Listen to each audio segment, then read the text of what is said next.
everybody, to East Dundee's special board meeting dated Monday, August 8th. I have 6 o'clock. Catherine, will you take the roll? Trustee Mahoney? Here. Trustee Coonsey? Present. Trustee Britton? Here. Trustee Saviano? Here. Trustee Triber advised he would likely not be here. Right. Trustee Sauter? Here. And President Lino. Here. Okay, and if you'll rise with me for the Pledge of Allegiance. I pledge allegiance to the flag of the United States of America and to the republic for which it stands, one nation, under God, indivisible, with liberty and justice for all. Okay, thank you. All right. Moving on here, we have public comment on agenda items only. Is there anybody in the audience who would like to address the board on an agenda item? No, seeing Could I none. do a movement of item 10 for Yeah, non-agenda we have that items on in there. front? So, well, I but would that's. second that. Yep. Okay. Do we What need a roll happened? call? We have a motion to move Oh. up item 10. Second motion, who? Second? Okay. Trustee Mahoney? Yes. Trustee Coonsey? Yes. Trustee Britton? Yes. Trustee Saviano? Yes. And Trustee Sauter. Yes. Okay, well then we'll start over and ask if there's anybody who would like to address the board on whether an agenda item or not. The floor is yours.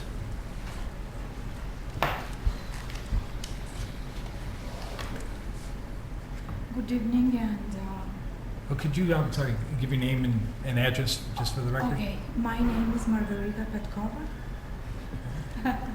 Margarita Can you is spell the last name? Petkova, P-E-T-K-O-V-A.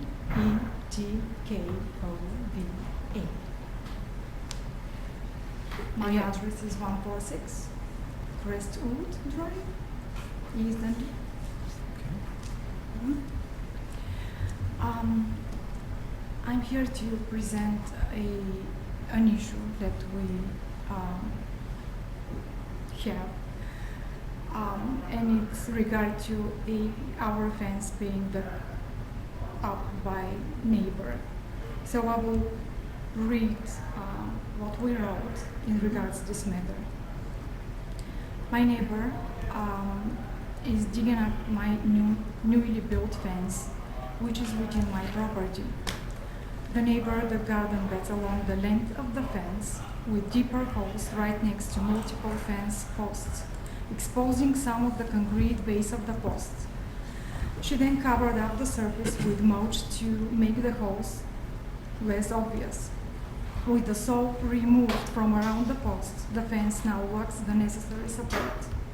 We are asking the village board to help resolve the situation, as we have not found a solution in the fence ordinance that gives homeowners protection when it comes to fences and similar structures.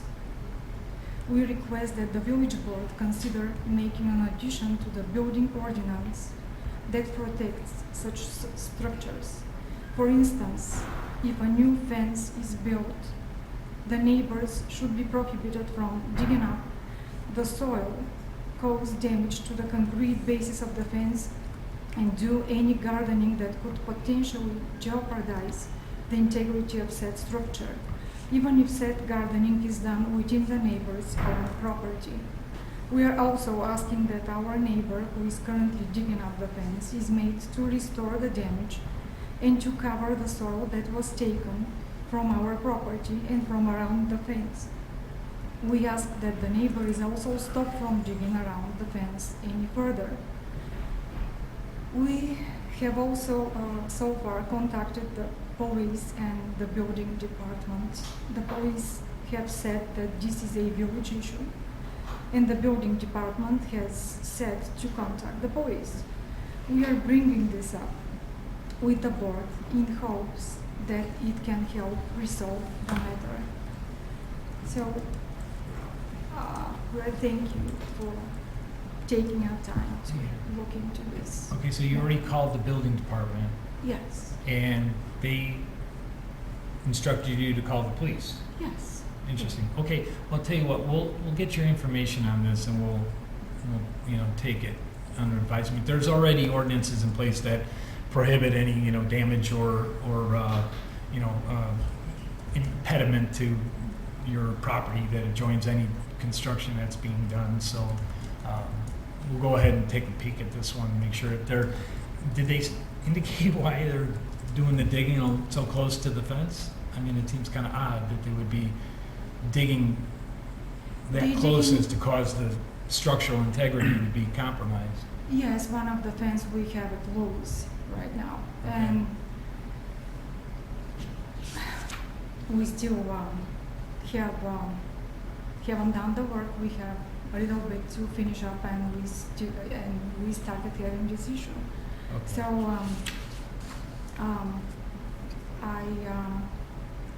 my family will really appreciate Sure. if you're looking into this matter, and I already sent an email to the village board with Okay. saying, I'll tell you what, if you could give Franco your information, I'll take a run out to your address, take a quick peek and see what's going on, and then either talk to either the chief or our building inspector and Erica here, our village administrator, to make sure that it gets resolved. Hey Erica, we have an email in our inboxes right now. Would you Yeah, like come me to through. forward I that? just did before the meeting. Thanks, Catherine. okay. Perfect. I was All on right, well, it. we'll take a look at this one then. thank you very much. Yeah. Okay. Thank good. you. Thank you. Yes, thank you. Seems kind of strange. All right. Was there anybody else who would like to address the board? Okay, no. All right, then we can we'll move on with our consent agenda. If I could have a motion, it's a big one. Holy cow. All right, I will move to approve the regular village board meeting minutes dated June 6, 2022. Also, move to approve the regular village board meeting minutes dated June 20th, 2022. Also, I'll move to waive bids and authorize the village administrator to execute a contract with Hargrave Builders of 660 Schneider Drive, South Elgin, Illinois, 60177 for repairs to the village-owned caboose in the amount of $28,150.00. I'll also move to approve an ordinance annexing certain real property into the village of East Dundee for the Public Works garage areas.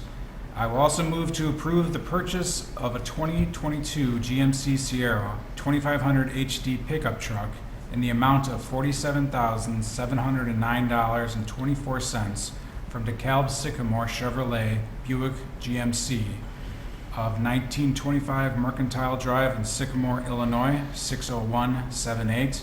And finally, I will move to approve an ordinance amending section 30.13 of the village ordinance to allow for public comments on agenda and non-agenda items under section D during a board of trustees meeting order of business. Second. All right, is there any questions on that one? I just wanted to make sure that, Erica, this land that we're annexing, there's no private property on that currently. It's all our property, right? Correct. Okay. All right. And I had just one really quick question. We have section D. Is it supposed to, because our agenda goes numerically, is it supposed to be 4 or is it D, or do we care? I'm sorry. What was, Sorry. we were saying. It item D. says that we're Motion. moving the agenda and non-agenda items under section D, Oh. which is number 4. It's the same, like, because our agenda The goes numerically. municipal code is all letters. Oh, okay, perfect, Yeah. cool. Thanks, Okay. that was all. Thanks for getting by the mic for that one. And the only question I have with it would be for item E, the motion for the pickup. Did we talk to Pamati at all? We did. We had conversations with both Dundee Ford and Pomani. Okay, and? And Pomani did not have any vehicles on the lot. Oh, they didn't. Okay. Dundee Ford had one vehicle that was close to meeting our needs, but they would not go, their price, the lowest price they would go was $2,000 over sticker. Oh, okay. And so we felt like our best price was Yeah. with the DeKalb Sycamore.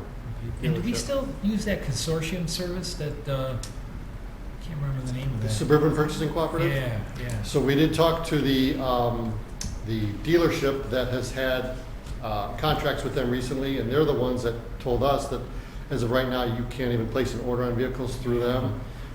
They'll release specifications fall, winter, and then they'll bid out their contracts. So the soonest we could order through them would be sometime next year, and then it's a year beyond Okay. for taking delivery of a vehicle. Okay, and are we gonna trade out one in the fleet out?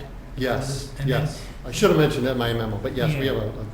well, actually, in the opening paragraph, the, The one with the fuel leak? yes. It's, that yeah, one it's all is- in the packet, and I That saw one's that. done. Right. And it looked like there was also an attempt made to use the same kind of leasing option. Was that, I think I saw that Yeah, in there. the enterprise. We are still evaluating that as Right. it relates to public works vehicles, Right. but as of right now, because our fleet is a little more complex compared to similar squads, Yep. we're not ready to commit Okay. to that process as yet. All right, anybody else? Any questions? No? Catherine? Trustee Mahoney? Thanks, Phil. Yes. Trustee Coonsey? Yes. Trustee Britton? Yes. Trustee Saviano? Yes. And Trustee Sauter. Yes. Okay, that takes us to our regular agenda items.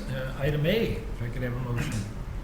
Well, this is a discussion and consideration of the Right. facade grant applications received and approval of the motion awarding.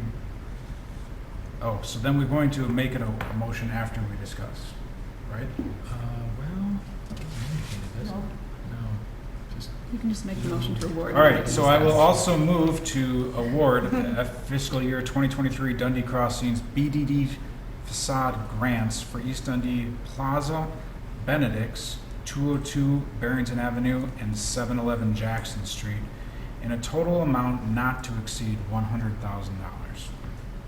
Second. okay, discussion. Anybody? Well, Erica, you had made the recommendation that we put some flexibility in these numbers in case the bids came back different. So how, do we need to do anything in this motion, or I guess just by saying not to exceed $100,000? So if all the numbers come back at what they are, we still have money left over in this fund, right? Right. Do we just save that for next year? I know last year we had somebody come in with like a late submittal, so we might get another one. Yeah, I had questioned as well whether or not Aliano's and River Street Tavern had submitted, because their improvements, Erica confirmed with me earlier today, would fall within this facade Yeah. improvement based on the things that we talked would about think so, them, yeah. with doing the permanent canopy at Aliano's, as well as doing the rooftop at River Street. And, we gave them, An extension. temporary extension approval, encouraging them to move forward with something permanent. Not that this would probably not be reapproved again next year based on the plans that they presented Right. to us, and not kicking it down the road. So I'd really like to, Erica said she'd reach out to them Okay. again, to see if they were interested. So I'd really like to see some of that happen for them. Yeah, I talked to Lauren and Tina over at River Street, and they were, initially they were really excited about the idea of us helping out with the facade improvement for the rooftop dining. It was a matter of money. I saw the layout that they had put together, the plan, really impressive, but really on the high side. So I made a couple of suggestions that could probably, curtail the costs a bit. And they were gonna go ahead and do that and then get back to us. So I think for them, I know it's right now a matter of money, because we can come up with 25 to match, but they have to come up with it first. Then once they pay for it and it's approved and everything, we go ahead and pay the 25. But they gotta pay the other 150 to complete the project, and that's, I think, where they're struggling. I would certainly wanna be able to leave that possibility open. I think the rooftop dining at River Street Tavern would be a really cool draw for the village. And Aliano's tent, of course, has always been a big draw as well. I do have a question though too, and when I went through all these, the one at Jackson Street, that's the Great Spirit Hardwoods facility. The one on Benedict's though, that one got me, because that one they're talking about just replacing windows. And windows and roofs were not meant to, that is not technically doesn't really fit in with the spirit of what the facade improvement grants were initially put together to do. It was really more of a facelift. That is more maintenance. And so I'm thinking, well, yeah, it's important, but the They village also, hall needs they some also of this have too, a front, you know? front entryway. I don't know if you walked at that. I have, Those yeah, specs, but it's, and they're so a little, if that's part they're of a it little too. dicey, Yeah. and which then- I do think could qualify. Yeah. And I also, it was interesting because several of them had quotes from the same glass company. So I'm like, are these guys getting smart, knowing that there's money out there and approaching some of, Oh, I think which, it's smart. yeah, I mean, it's smart business. Yeah. Absolutely, it's smart business, but, And then maybe even letting them know. or is it if a they don't- coincidence? Yeah, it's too coincidental to be. Yes, I did reach out to both, well, I just actually reached out to River Street. I haven't heard back yet. But I did, actually Franco checked with the regulations of the program, and because Aliano's already received it within the last 7 years, they wouldn't qualify again, because that is how they initially purchased That's true. a lot of that That's right. infrastructure that they currently have. So, if there was an interest, we could always amend those guidelines going forward. But if I hear back from River Street, my suggestion was that we reopen applications in the fall so that people can construct in the spring versus constructing in the fall, because our fiscal year will start over in May, and people could, get reimbursed right away if they Right. did work in April. Okay. Sounds good. All righty. So yeah, and then of course too, the house next door, that one talked about windows as well, but they've done enough, I think, of a facelift of the front porch, the awning, and then the whole back porch reconstructed and paint, of course, so that I didn't have a big problem with. And I don't know if you've all got a chance to see the renderings that the little strip mall there at the corner of 68 and 72 have planned, but that's going to be really, really nice, so that'll be exciting. So, all right. Anybody else? No? Catherine? Trustee Mahoney, Yes. Trustee Coonsey, Yes. Trustee Britton, Yes. Trustee Saviano, Yes. and Trustee Sauter. Yes. All right, well, that'll take us to item B then. We could have a motion for that. I will make a motion to approve an ordinance amending section 70.06 motor-driven cycles to include a definition for electric vehicle and electric vehicle charging station, amending section 72.01 parking regulations to include unauthorized use of parking places for electric vehicles, and amending section 37.01 fee and fine schedule to include language regarding electric vehicles. Second. Okay, so this one, is this just us thinking ahead when we end up with the possibility of charging stations coming in? Yes, so currently, there's probably additional public charging stations on private property that, we may not be aware of, but there is one charging station on public property, on 4th Street. But we've been talking with several companies who are interested in putting charging stations on additional public property, some of our on-street spaces and in some of our public parking lots. And also hopeful that more private parking lots, like the River Valley Shopping Center and everything else, will take advantage of installing these so that the continued rollout can be successful going forward with lots of available charging stations. So this is really looking down the road, making sure that once we have all this infrastructure in place, we can properly enforce it so that it's available for the public to use. Wonderful. Questions? Discussion? Anything? Seems to make sense. Yeah, right. I didn't realize that was a public charging station, the one on private property in the modals, the back of their building. So anybody can pull up and charge. It is technically a public street, so. Mhm.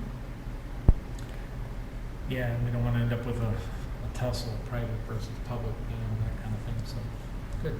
So it would be just like enforcing handicap parking on private property. But my question earlier to our village attorney was whether or not we could adjust the fine, or if the state requires us the minimum of $75. The state statute is $75, just so that that's the starting point, and I guess that's why that's the amount that was included. Now, the lowering the fine to something else that the village might feel more comfortable with, or is less onerous on your people that might be using it or might make the mistake of parking there and then getting a ticket. I think that's within your ability to do. The only issue that I would think may be a concern is if you're going to be funding some of these improvements with grant money or anything that nature, that there may be some requirements that you comply with the state statute. So that's the only thing that I would have. I don't know where this money's coming from to do these improvements. I don't know if there's going to be some of those limitations where they want you to specifically adopt what the state statute says in terms of the fine structure. Elsewhere in the code is adapting the Illinois Vehicle Code, which this is kind of part of it. So then, you're kind of just going with the state law as generally speaking. So if you wanted to be more specific and potentially go to the $50 reduction of that fine, my experience has been okay. What you can do is go higher, right? Because we're setting up a minimum. And so then that's where you get in trouble with if you're trying to impose more than it's required. Now you're also a home rule community, right? So there's some flexibility that you have otherwise.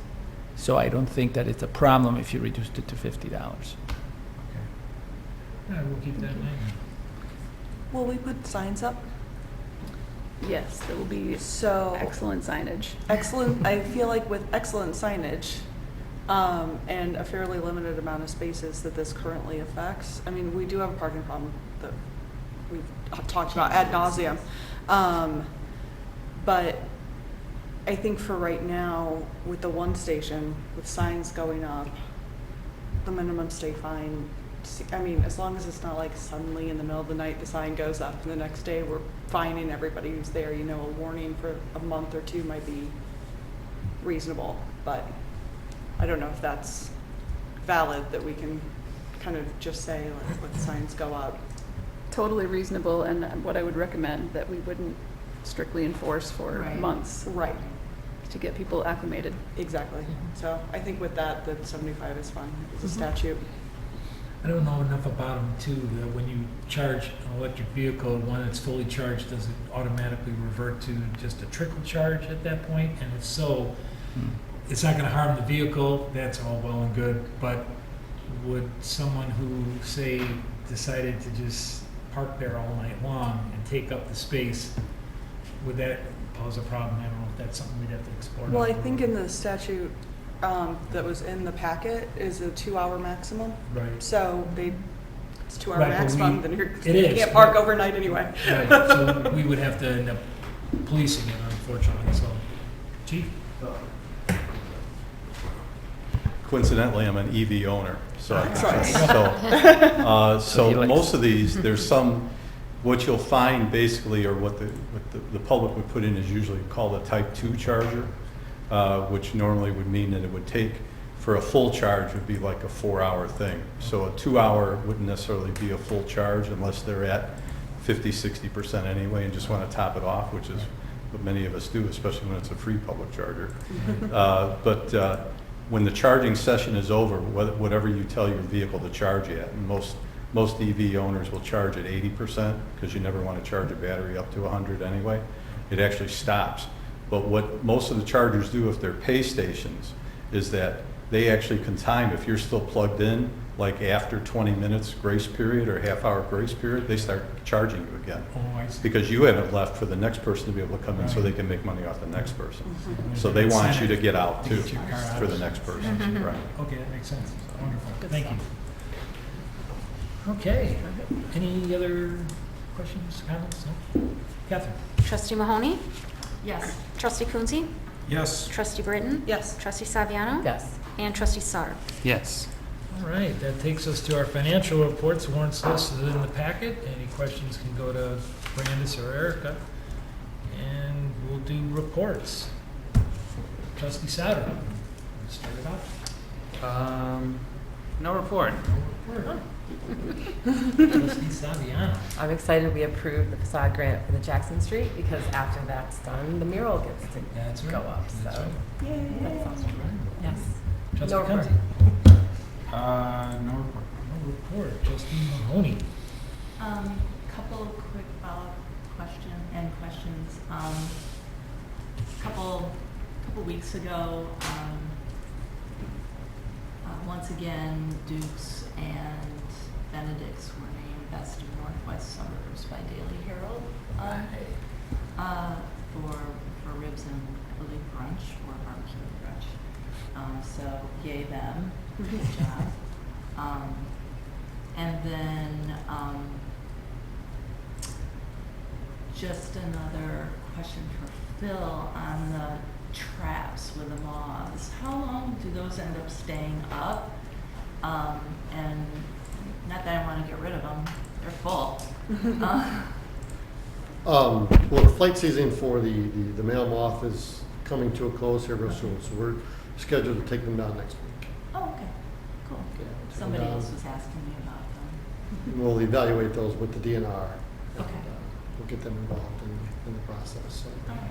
And then use that information to compile the report that we'll bring back to you at some point Perfect. for some decisions on what to do going forward. So.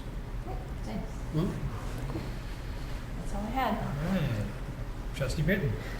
My only question is for Erica. I think we need to have an events committee meeting before our next meeting, so I wanted to say that out loud before I forgot. That was all. Okay. Alrighty, we'll just keep going around the room. Carlos. Oh, excuse me, you have me in the spot. Joe. Sorry. No report, but happy to be here. Nice to meet you all. Wonderful. Glad to have you. Okay, now, Chief. No report. Phil. No report. All right, Chief. Just we had a very nice national night out in collaboration with the other communities. Thank you for the village president to come out and be intentional. A lot of fun. Too. It was a beautiful event, and we found a shady spot with a little breeze. So Yeah. Get out of that shade, boy, it was warm. Franco, you have no? Okay, great. Erica? No report, thank No you. report. Well, I just have a couple things. One, we had a groundbreaking at the High Street building. That project's going to be going up. That's a 176,000 square foot building right there at the corner of Commonwealth and 72. Phil and Erica and Chris and I all went out there and dug a little dirt, and it was well received. So that's real exciting. The other is just as the chief mentioned, the National Night Out, and then we had real good turnouts for our last Thursday, and wind down. So we got another one coming up this week. So we'll see it all out there. That's all I have. So let's continue on. Staff reports, we're done. Public comments, we're done. I guess that takes us to an executive session, and then we are going in. Yes. Okay, we're going to adjourn. If I could have a motion. What, Property, sale of property, and acquisition of property. make a motion to adjourn to executive session, close to the public and media under the provisions of the Illinois Open Meetings Act, 5 ILCS 120-2, C5, acquisition of property, and C6, sale of property. And we will adjourn directly from executive session and not return to open session as when we conclude. Second. Thank you. Trustee Mahoney? Yes. Trustee Coonsey? Yes. Trustee Britton? Yes. Trustee Saviano? Yes. Trustee Sauter? Yes. And President Lino? Yes. That concludes our meeting tonight.